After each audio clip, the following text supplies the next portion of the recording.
Assalamualaikum warahmatullahi wabarakatuh. Saya Ahmad Nur Rahim, LCMPDI, pengajar Prodi Ilmu Al-Quran dan Tafsir Fakultas Agama Islam Universitas Muhammadiyah Surakarta.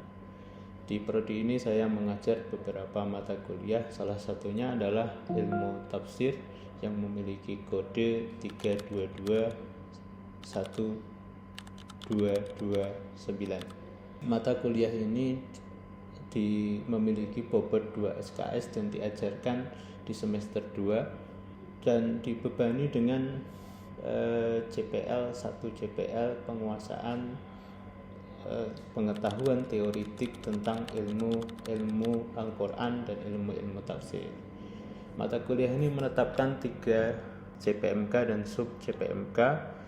Mahasiswa diharapkan mampu menganalisis konsep tafsir dan ilmu tafsir, menelaah tema-tema linguistik dalam Al-Quran, dan menelaah dalalah serta makna dalam Al-Quran. Mata kuliah ilmu tafsir merupakan mata kuliah awal yang menjadi pintu dari semua mata kuliah tentang tafsir, baik yang bersifat teoritik maupun tatbiki. Mata kuliah ini bersifat interaktif, efektif, dan berpusat pada mahasiswa dengan pendekatan inquiry dan expository. Mata kuliah ilmu tafsir ini dalam RPS 2024 memiliki 11 materi, dimulai dari istilah ilmu tafsir dan diakhiri dengan terjemah Al-Quran. Dan RPS 2024 ini memiliki 9 referensi, baik referensi utama maupun referensi pendukung, yang 2 diantaranya adalah karya saya berupa buku ajar yang diterbitkan oleh Muhammadiyah University Press, MUP Universitas Muhammadiyah Surakarta, dan 1 book chapter. Mata kuliah ini dilakukan dalam 2 teknik luring maupun daring, dan dalam bentuk perkuliahan melalui metode yang ditetapkan dalam RPS 2024 berupa diskusi, kolaboratif, kooperatif, berbasis masalah, dan penugasan. Penilaian yang ditetapkan dalam RPS 2024 memiliki 3 berupa unjuk kerja, partisipasi, maupun tes, baik tes bersifat tes formatif maupun tes sumatif.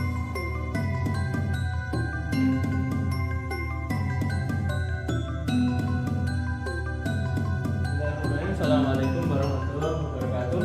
Waalaikumsalam warahmatullahi wabarakatuh. Selamat pagi kawan-kawan sekalian. Pagi. Hari ini kita akan belajar pada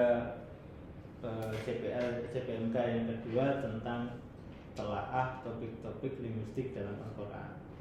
Nah, di situ ada beberapa bagian, di situ ada beberapa topik-topik linguistik, salah satunya mutaradif.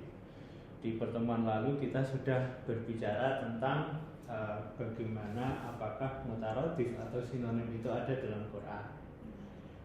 Nah, masih ada yang ingat bagaimana tentang perdebatan apakah mutaradif itu ada dalam Al-Quran ataukah tidak? Siapa yang ingat? Silahkan. Saya. Ya, silahkan Mbak Jian. Ada, karena sama-sama bahasa Arab. Nah, bahasa Arab itu kan ada sinonimnya, jadi otomatis di Al-Quran juga ada. Oke, itu pendapat yang mengatakan bahwasanya mutaradif ada dalam Quran. Tetapi ada juga yang mengatakan bahwasanya mutaradif itu tidak ada dalam Quran. Siapa yang masih ingat apa argumentasinya? Ya, silakan Mbak Delia. Jadi ada pendapat lain yang mengatakan bahwa mutaradif itu tidak ada dalam Al-Quran karena mereka berpendapat bahwa Al-Quran itu berbeda dengan bahasa Arab. Karena Al-Quran tadi kan bersifat hudan, petunjuk bagi manusia. Jadi kenapa harus diulang-ulang bahasanya? Oke. Ya, memang betul bahwasanya Quran itu berbeda dengan bahasa Arab karena dia secara sastrawi di atas bahasa Arab. Makanya kemudian apalagi status dia sebagai huda seharusnya tidak perlu pengulangan kata di dalam Al-Quran. Kalau diulang-ulang yang buat apa begitu ya. Nah dari sini maka saya termasuk yang berpendapat bahwasanya di Quran tidak ada mutaradif, di Quran tidak ada sinonim. Ketika kita mengatakan bahwasanya di Quran tidak ada sinonim, maka kita akan perlu membahas. Terus kalau nggak sinonim maka dia mesti berbeda. Gitu ya. Kalau dia berbeda, kita akan bahas hari ini tentang deteksi huruf lugha. Huruf itu adalah perbedaan lughawiyah, perbedaan bahasa yang mungkin terjadi dalam Al-Quran. Misalkan kalimat Rahman Ar-Rahim, kalau kita mengatakan itu mutaradif, maka dia akan sama maknanya. Kalau sama maknanya, lah buat apa kan begitu? Wong itu Quran petunjuk. Oke, kita lanjut. Sebelum masuk ke pembelajaran, saya minta ini di-scan, kemudian dikerjakan pretest yang kita lakukan untuk kita ketahui sampai seberapa pemahaman teman-teman.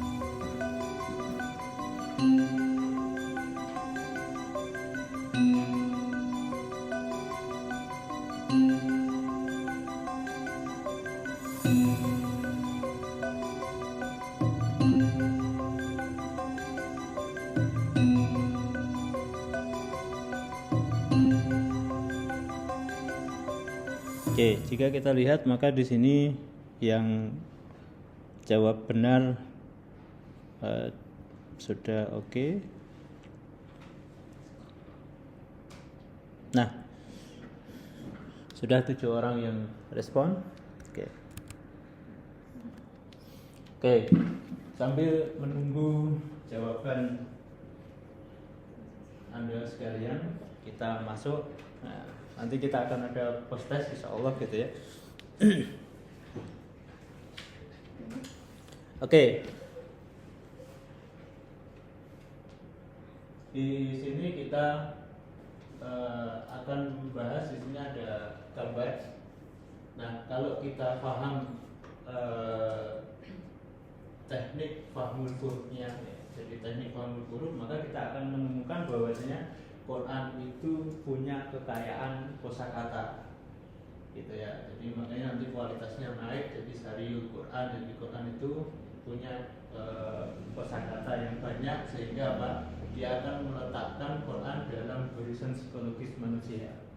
Artinya ketika Quran bilang begini itu cocok, pas banget dengan psikologi kita. Kenapa dia bilang huzn, kenapa dia bilang khauf, kenapa dia bilang khosyah. Dalam konteks ini dia bilang khosyah. Oh ternyata pas banget dengan psikologi kita gitu. Tetapi ketika kita mengatakan Quran itu nggak ada Quran itu ada sinonim, maka nggak mungkin kita akan bicara tentang huruf lugha. Ketika kita nggak bicara tentang huruf lugha, yang terjadi Quran itu fakirul Quran. Jadi Quran itu miskin. Kalau Quran miskin berarti apa? Quran itu terasing dari psikologi manusia. Artinya Quran itu nggak bisa bahas manusia secara lebih apik. Yang terjadi Quran itu terlihat jauh dari manusia.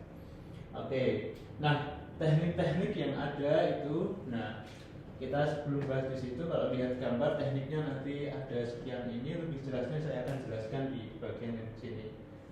Dua kata yang terlihat sama makna itu sering disebut sebagai mutaradif atau sinonim. Dalam Quran, gitu ya, tidaklah sama persis. Jadi dua kata yang terlihat sama maknanya atau mutaradif atau sinonim tadi itu di Quran tidak sama persis. Jika tidak sama persis maka perlu dibedakan. Itu konsekuensinya. Jadi kalau tidak sama persis kan perlu dibedakan. Nah, pembedaannya pakai apa? Nanti hasilnya bisa beda sisi sama bisa beda total. Memang beda total betul. Dua kata itu dua berbeda, tetapi bisa jadi berbeda hanya pada sisi tertentu atau aspek tertentu. Misal, contoh beda sisi itu adalah Ar-Rahman Ar-Rahim. Itu sama-sama pengasih, cuma bedanya pada sisi luas dan tidaknya. Tapi sama-sama pengasih gitu ya. Tetapi yang beda total misalkan khosyah sama khauf misalkan begitu. Nah nanti kita akan belajar lebih jauh. Nah teknik atau ilmu yang membahas tentang perbedaan itu disebut dengan istilahnya furuq. Banyak ulama yang telah mengkaji tentang furuq ini gitu ya. Bisa nanti dibaca-baca kemudian dilihat-lihat gitu. Dan kedua, perbedaan kata dapat dideteksi dari. Nah, kita akan jelaskan di sini. Pertama adalah istiqmalul lughah atau penggunaan kata. Contohnya adalah alima dan arafa. Dalam bahasa Arab, alima dan arafa artinya sama-sama tahu, sama-sama mengetahui. Cuma bedanya ketika bahasa Arab menggunakan kata arafa, biasanya dia butuh satu objek. Araftuka misalkan begitu ya. Araftuka dia butuh satu objek, tapi kalau alima dia butuh dua objek. Alimtuka jayidan. Alimtuka jayidan. Kalau di sini tadi araftuka. Kalau di sini alimtuka jayidan. Nah, ini berarti ada jenis pengetahuan yang berbeda ketika orang bilang arafa sama alima. Disebut makrifah sama ilmu. Nah, kalau arafa itu adalah pengetahuan yang sifatnya deskriptif. Ya, jadi tasawuri. Kalau di sini adalah sifatnya adalah tasdiki. Jadi Anda membenarkan benar baik atau enggak baik. Alim tuka jazidan, aku tahu kamu baik. Atau alim tuka syariran, aku tahu kamu jelek. Misalkan gitu ya. Oke, jadi di sini harus ada dua pengetahuan. Itu namanya penggunaan kata. Yang kedua adalah konsekuensi kata, atau yang di sini diistilahkan sebagai ma'alul makna. Konsekuensi kata itu misalnya dari kata mizah dan istihza. Jadi mizah itu adalah sama istihza itu sama-sama sendaguro, sama-sama kelakar. Bedanya adalah kalau mizah itu kita kelakar saja tapi tanpa merendahkan gitu. Berbeda dengan istihza. Kalau istihza kita mengatakan itu kelakar tapi sambil perendahan. Sampai di sini ada yang mau bertanya barangkali? Kalau bertanya langsung ya angkat tangan ya. Oke. Jadi di situ ada mizah, ada istihza. Contohnya ini. Jadi ini konsekuensi kata. Terus yang ketiga skala kata. Skala kata atau yang disebut sebagai sigoh atau bahasa yang lain timbangan kata.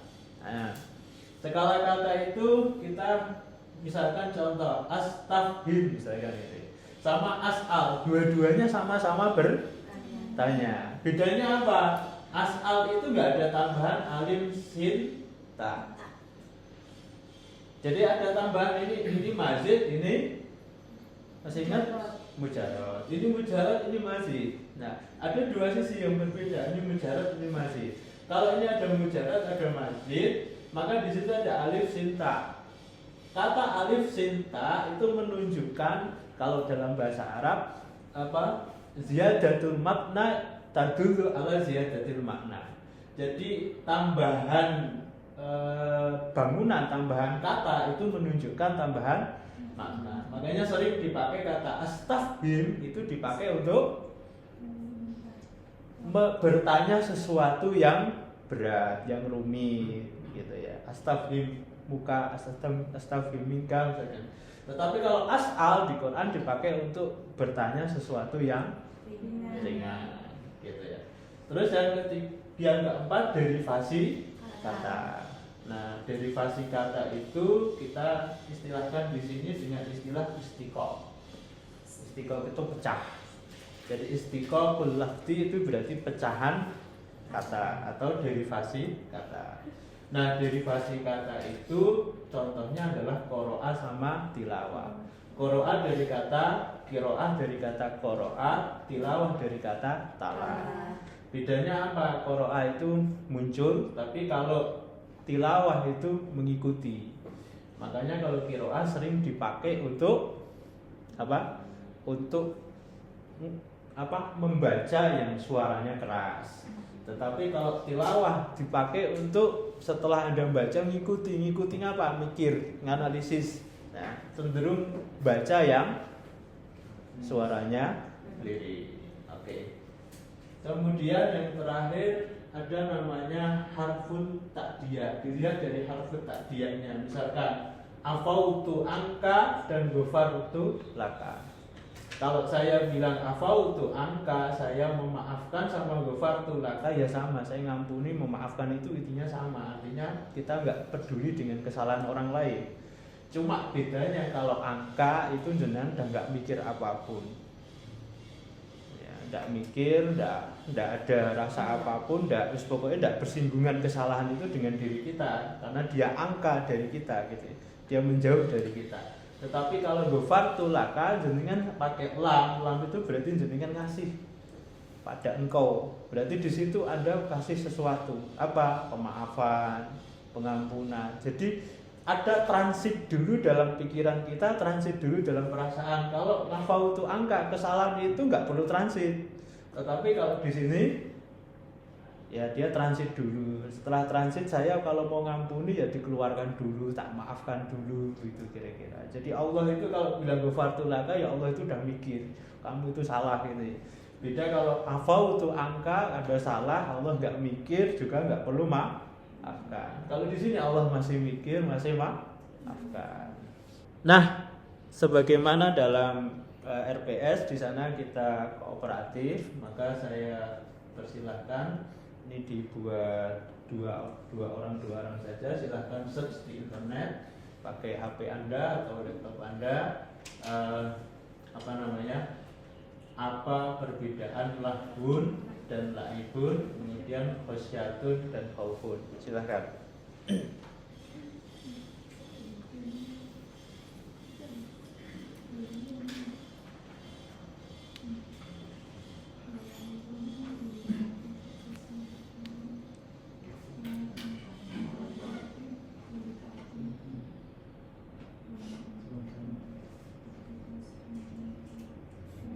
Oke, boleh 2 orang, boleh 4 orang ya. Boleh sendiri ya. Yang penting Anda bekerja yang sama begitu.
Oke, silahkan. Siapa? Ayo silahkan.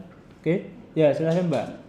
Yang perbedaan lahun sama laibun itu, kalau yang lahun itu sesuatu hiburan, kesenangan yang melalaikan.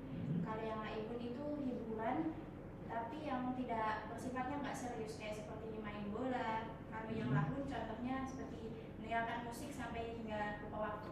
Oke, ada yang lain menemukan data lain barangkali? Silakan. Apa Mbak? Oke, silakan. Sama sulit bisa. Kalau Samanya misalnya di mana? yang lahun itu kan sifatnya melalaikan, terus mengalihkan dari hal yang penting. Misalnya tadi kan misalnya mendengarkan musik sampai misalnya ketika azan berkumandang itu sampai tidak mendengarkan ataupun tidak menjawab. Kemudian kalau yang lain itu dia lebih spesifik, maksudnya seperti kayak bermain atau misalnya yang mengarah kepada permainan atau hiburan. Oke, ada yang menemukan yang lain? Masnya barangkali, Mas Haida? Ini Ustaz, kalau dari segi cakupannya kami mendapati bahwasanya lahun itu pembahasan dari lahun itu cakupannya lebih luas. Sedangkan dari laibun itu pembahasannya lebih spesifik. Oke, ya jadi memang lahun wa laibun itu ada dalam satu ayat yang nama hayatu apa namanya? Hayatu illa lahun wa laibun gitu kan gitu ya. Jadi hidup itu lahun atau laibun. Nah, bedanya apa? Bedanya adalah kalau laibun itu sesuatu yang apa namanya? Kita apa namanya? Kalau lahun itu sesuatu yang sia-sia, kita nggak seneng sama sekali, nggak ada manfaatnya sama sekali. Kalau di sini kita seneng, bahagia, tetapi ternyata kita kalau bahagia dengan dunia itu menghilangkan atau mengesampingkan sesuatu yang lebih penting. Jadi sebenarnya ini betul, ini dua-duanya sama perbuatan yang sia-sia. Cuma bedanya ini sia-sia betul yang lahun itu, sementara yang lahun itu sia-sia, tetapi kita masih senang. Tetapi nilainya di bawah kesenangan kita yang lainnya. Oke, maksudnya kalau itu dunia berarti kesenangan akhirat itu lebih daripada kesenangan yang kita nikmati di dunia ini. Oke, lanjut, siapa yang sudah menemukan khosyah dan khauf? Oke, silakan Mbak.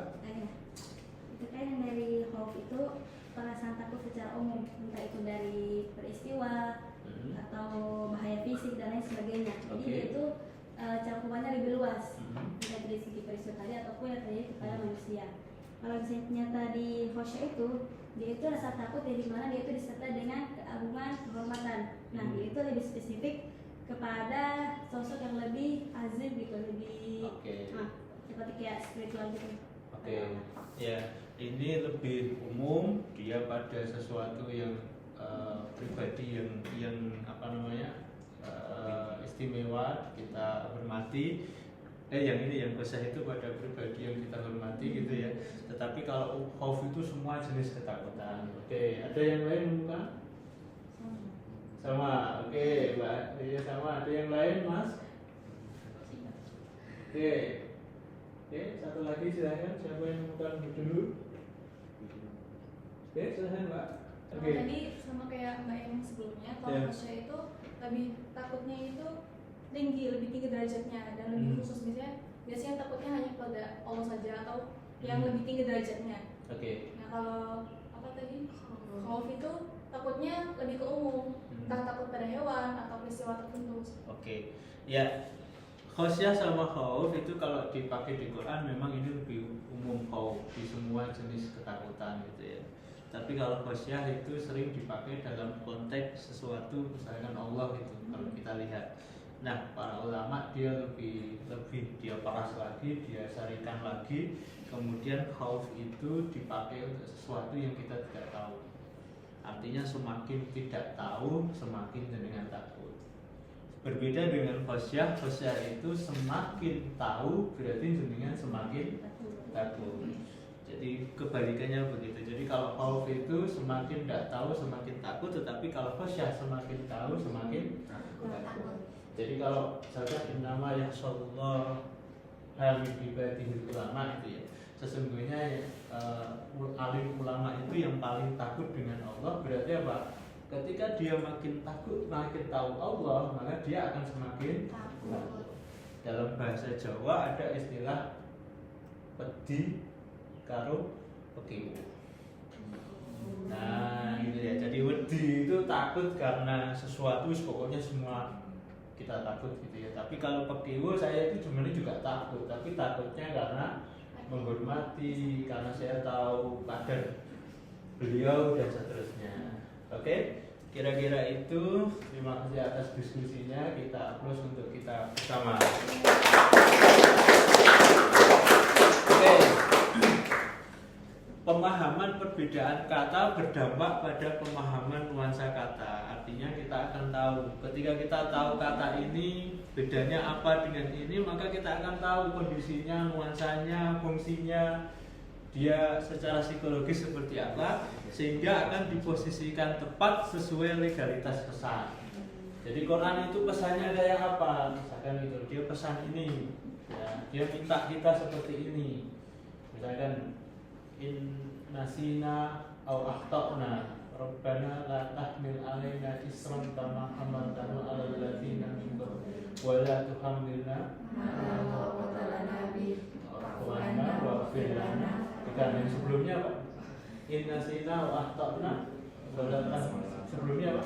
Rabbana la tu'akhidna inna sina wa akhtana. La tu'akhidna inna sina, kalau kita lupa au akhtana. Kan dua-duanya sama nggak melakukan kan? Nah bedanya apa? Inna sina au akhtana. Kan gitu. Jadi kalau kita bisa membedakan itu, kita akan Allah itu mintanya ke kita apa gitu, kira-kira kita akan lebih paham. Nah di situ kemudian kita tahu psikologi manusia, karena kesalahan manusia itu cuma dua opsinya, satu lupa, dua memang salah. Ya gitu. Inna sina itu kan lupa. Kalau Anda lupa nggak ngerjakan ya salah kan gitu. Nah yang kedua memang lupa, memang juga ngerjakan, jadi juga nggak lupa. Nah, dua-duanya dari situ, kemudian dua-duanya itu jangan engkau la tu'akhid. Nah, jangan engkau siksa kami dari dua kesalahan itu. Oke, untuk selanjutnya masih seperti tadi, kita masuk ke post-test. Silahkan diisi, silahkan di scan kemudian dikerjakan.